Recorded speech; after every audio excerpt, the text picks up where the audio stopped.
السلام عليكم ورحمة الله تعالى وبركاته. مرحبا بكم شبكة أرجيليا ماكس، معكم واحد من الناس. نذكر برابط الشبكة هو www.argeliamax.com. بسم الله الرحمن الرحيم. اليوم عندنا فيديو جديد في سلسلة كيف أفعل ذلك. اليوم سؤالنا يقول: ما هي أسباب ثقل الجهاز؟ طبعا أسباب ثقل الجهاز كثيرة جدا، ومش راح نقدر يعني نعطيكم الأسباب كامل. طبعا أسباب ثقل الجهاز تختلف من جهاز لجهاز ومن نظام لنظام. أنا حاولت أني نلخص هذه الأسباب، ولقيت يعني الأسباب الرئيسية تكون في أولا العتاد، ثانيا في الفيروسات والبرامج، وأخيرا الحرارة. مش هذه الأسباب كامل، لكن هذه الأسباب الرئيسية، يعني تقدر يعني تقول لخصناها في 4 أسباب رئيسية. هنا لما نشوفوا هنا في العتاد مش راح نلقاو مثلا قطعة واحدة هي اللي تسبب يعني ثقل للجهاز. راح تلقى مثلا في القطع. هنا أيضا في الفيروسات مش راح تلقى نوع واحد، راح تلقى أنواع بزاف. والبرامج أيضا، يعني كل برنامج والخلل اللي فيه هو اللي يسبب الثقل تاع هذاك الجهاز. وأخيرا عندنا الحرارة. راح نبداو أول شيء بالعتاد. العتاد عندنا أكثر من قطعة تسبب سرعة الجهاز أو البطء. عندنا مثلا الرام، وهي الذاكرة العشوائية.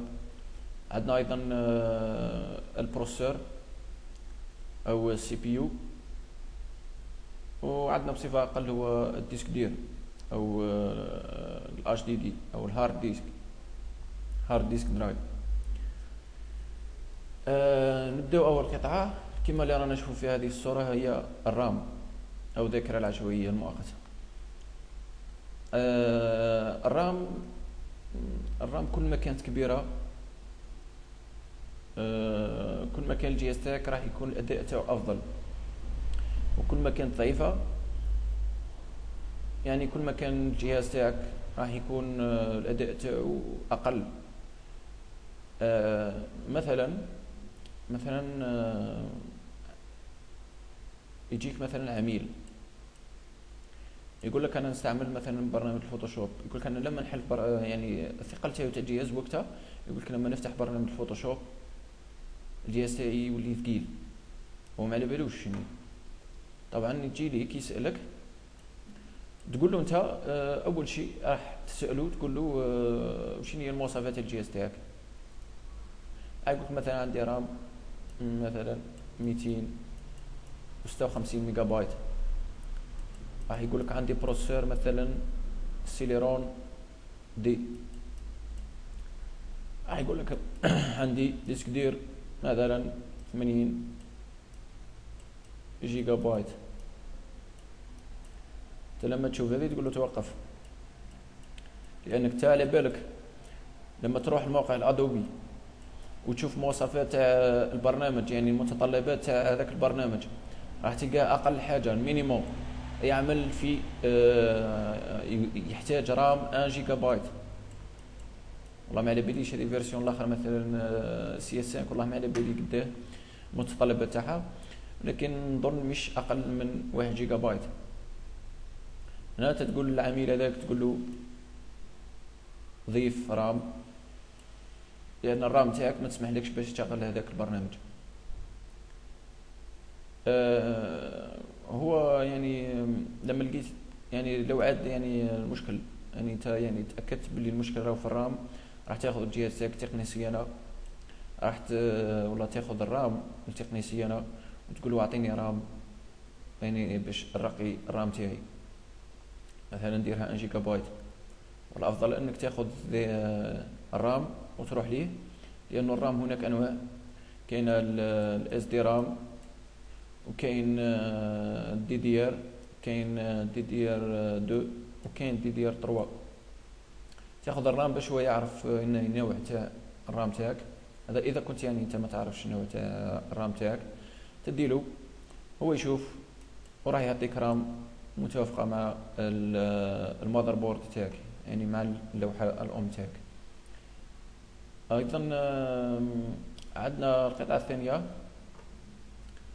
هي البروسيسور. وهو سي بي يو، وحدة المعالجة المركزية. البروسيسور هذا وشنو قطعة في الجهاز تاعك، تعتبر المخ تاع الجهاز، تعتبر مخ. القطعة هذه اللي تقوم بالحسابات في الجهاز الخاص به. مثلا ابسط مثال، مثلا عندي سي بي يو تاعي، مثلا نعطي له عملية حسابية، مثلا نقول له 1 في 3 كم تساوي. وعندنا سي بي يو آخر نعطي له نفس العملية، 1 في 3 كم يساوي. السي بي يو تاعي عطاني نتيجة تساوي 3، والسي بي يو الآخر عطاني أيضا نتيجة تساوي 3. الفرق اللي بيناتهم هو أن هذا تاعي أنا، يعني السي بي يو تاعي عطاني النتيجة في وقت مثلا 1 ثانية، والسي بي يو الآخر عطاني النتيجة في 0.01 ثانية. يعني من المنطقي باللي السي بي يو الثاني أفضل من السي بي يو الأول. يعني كل ما كان السي بي يو جديد والسرعة تاعو عالية، كل ما راح يعمل لك الجهاز بكفاءة أعلى. يعني راح يعالج البيانات بسرعة ويستقبل بيانات أكثر وأكثر، يعني ويعالجهم في نفس الوقت.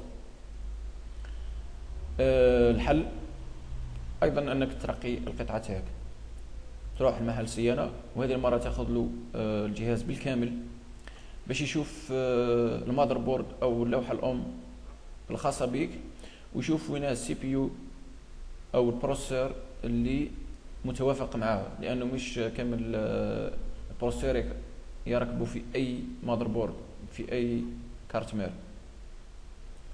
راح يشوف وين اللي متوافقة معاه فيركب لك بروسيسور على هذا الأساس، وراح تحس بالفرق.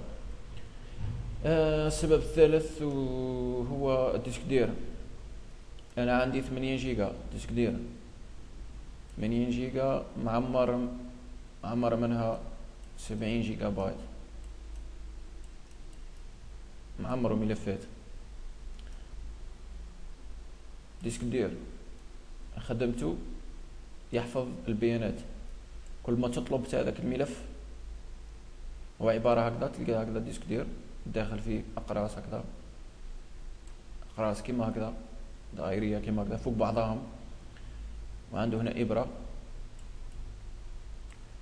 لما تطلب ملف هو راح يدور هذاك القرص، يدوره يجبد لك المعلومة اللي تحوس عليها. مثلا راح تدخل الدوسي فلاني، يدور القرص ويجبد لك هذاك الملف.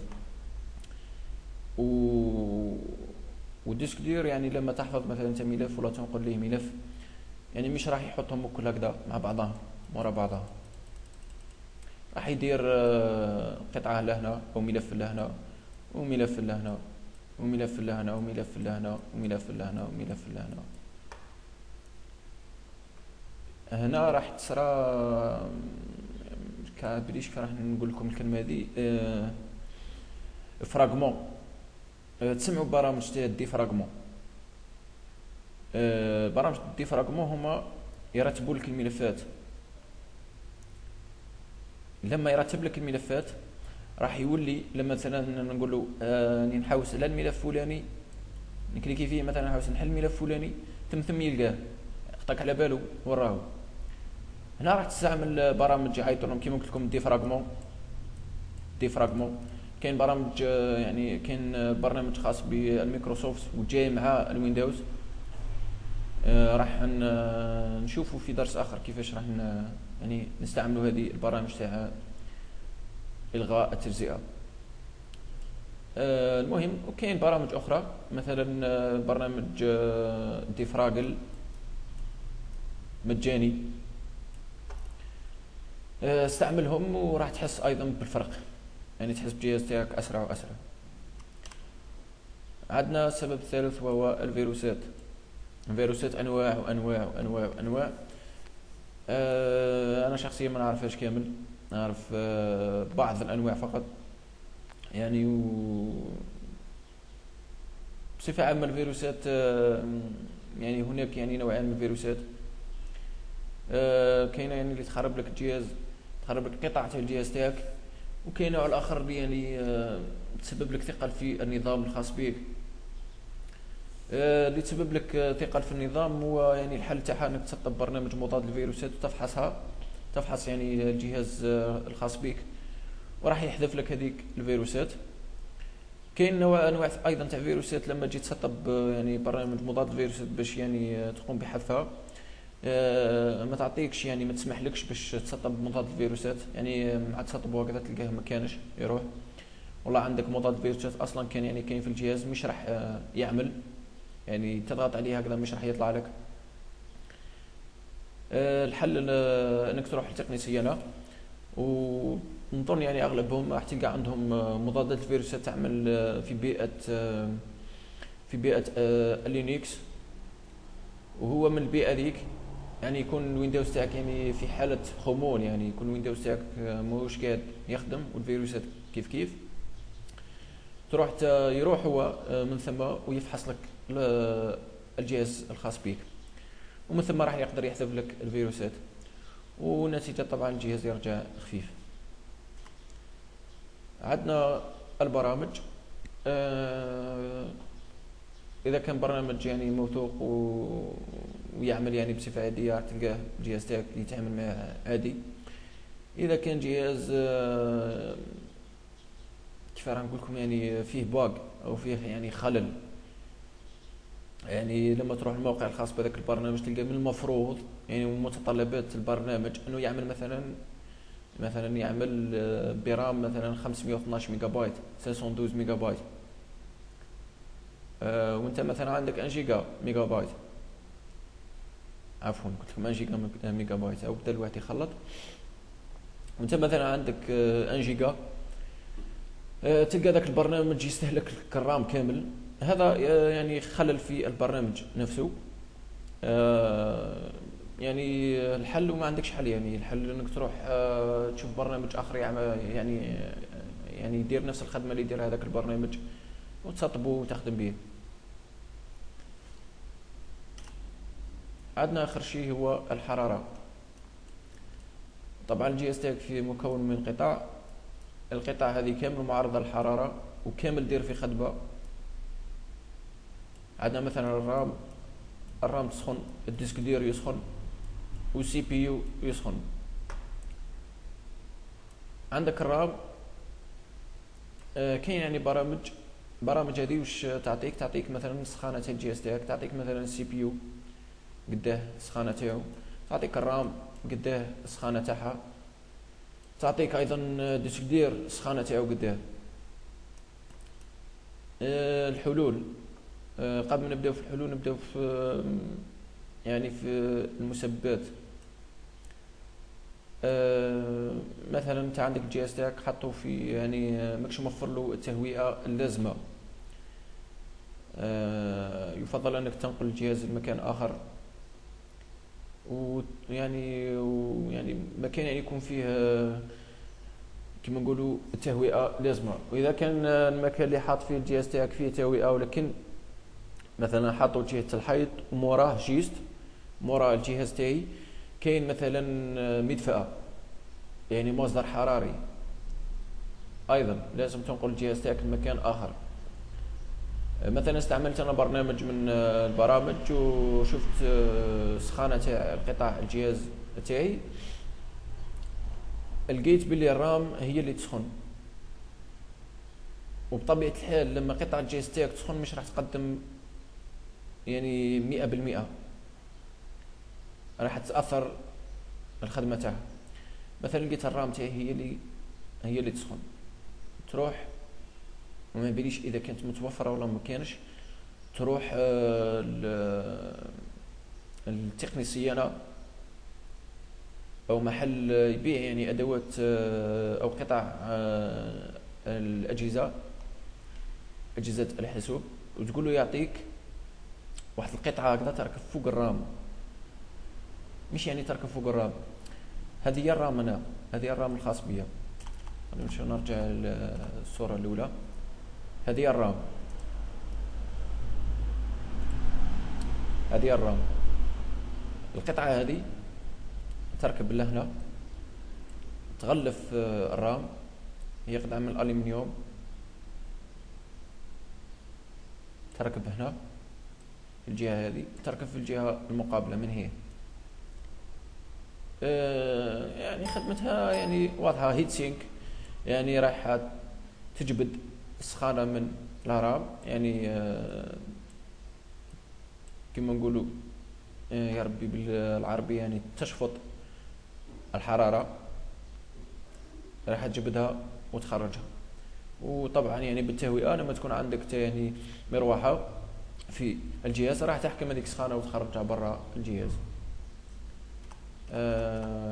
مش عندنا ثاني، رحت العكس.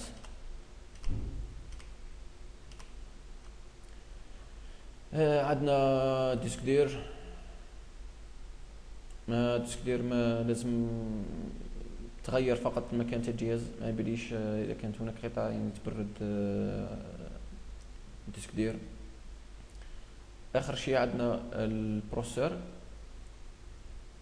كيفاش مخدوم، تلقى القطعة تاع البروسيسور وتلقاه ماهوش واضح ليك، يعني باش تشوف هكذا البروسيسور بالعين المجردة ماكش راح تشوفه، لانه البروسيسور موضوع هكذا ومحطوط فوقه قطعة ألمنيوم هيت سينك، ومحطوط فوق قطعة فوق الهيت سينك محطوط مروحة. يعني لما يسخن هذاك البروسيسور الهيت سينك راح يجبد هذيك السخانة والمروحة راح تطيش هذيك السخانة. واغلب اسباب يعني كي يسخن السي بي يو، اغلب الاسباب هي تكون في المروحه. تحاول تفتح الجهاز تاعك وتنظف المروحه، قادر يكون علق فيها يعني كما نقولوا اتربه او غبار، وكي تعلق هذيك الاتربه والغبار مش راح تسمح يعني بدوران المروحه. يعني هي الدور ولكن مش دور يعني بسرعتها الطبيعيه. راح تحل الجهاز تاعك وتنظف المروحه هذيك، تنظفها، واذا لقيت يعني كيف يعني نفس هذيك السخانه راح تجيب مروحه اكبر من هذه المروحه اللي كنت تم دايرها. هذا مكان. ان شاء الله كان الشرح تاعنا سهل وواضح، وان شاء الله يعني راح نطرقوا ايضا طرق تسريع الجهاز. اي استفسار او عندك سؤال رجاء اتركه في الموضوع. كان معكم واحد من الناس من شبكه الجيريا ماكس، والسلام عليكم ورحمه الله تعالى وبركاته.